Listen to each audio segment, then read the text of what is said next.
There are times when we all struggle with maybe even our faith, where it's like, God, please, like something. I feel like I'm giving so much. Could you give something back?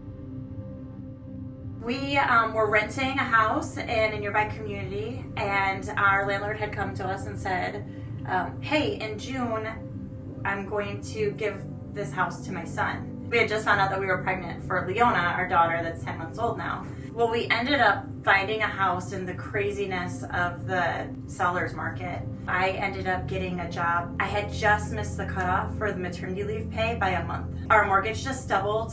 Our daycare just doubled. We were tithing at the time, and I, as humanly, as controlling as I was like, we can't tithe anymore.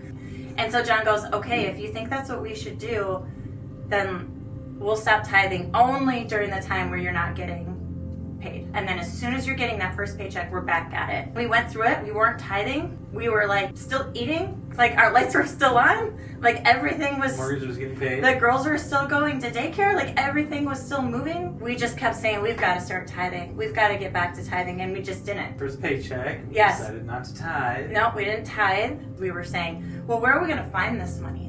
Where are we going to find this 10%?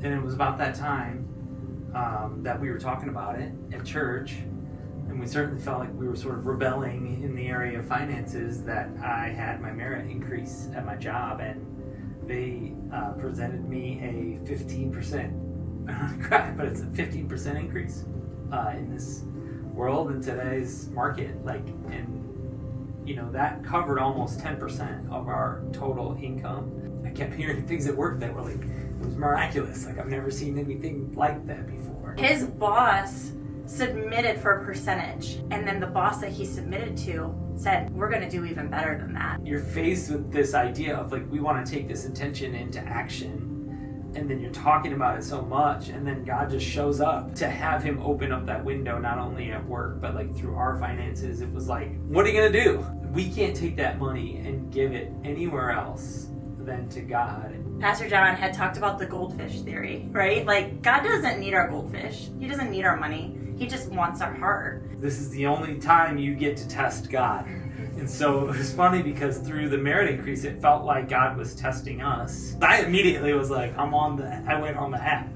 And I took my phone. I'm like, all right, we're in. I'm all in. Direct deposit, babe. In. This is what's happening. Direct deposit. Yeah. I worked out the number. It wasn't hard to work out. Like, we're giving all that we got to the church. And then my next paycheck shows up. And I'm like, they didn't give me the merit increase. And I go to my boss, he's like, yeah, I told you it's not going to take effect for like 6 weeks. And I was like, oh man. Yeah. So then 2 weeks later, like, I didn't get the merit increase. And then it came out to the church. And I'm like, oh man. Like, I swear, God keeps testing us. It was a punch, right? It's like, oh man, I should have read the fine print.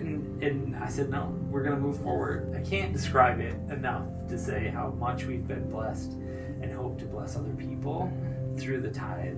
Maybe if there was a pie, like it was the last piece that we weren't necessarily letting him in on, what was already a fulfilling journey for us, that much better. And God just shows up. We're not any further ahead.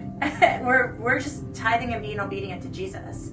And when you tithe, I think sometimes people think, oh, well, that God's going to just pour blessings financially on blessings, and that's not why you tithe. We can't say we love Jesus with all our hearts, but not have all our hearts giving to Jesus. If our 10% is also blessing others and we're in the middle of the storm, let's go. How can you say yes, Jesus, when things are good, and then say, I got this when things are bad? Our needs are always going to be met by Jesus, and it might not be the way that we see it, but they will be met. How do we trust God with our eternal salvation and then not trust him with our quarters and dimes and nickels?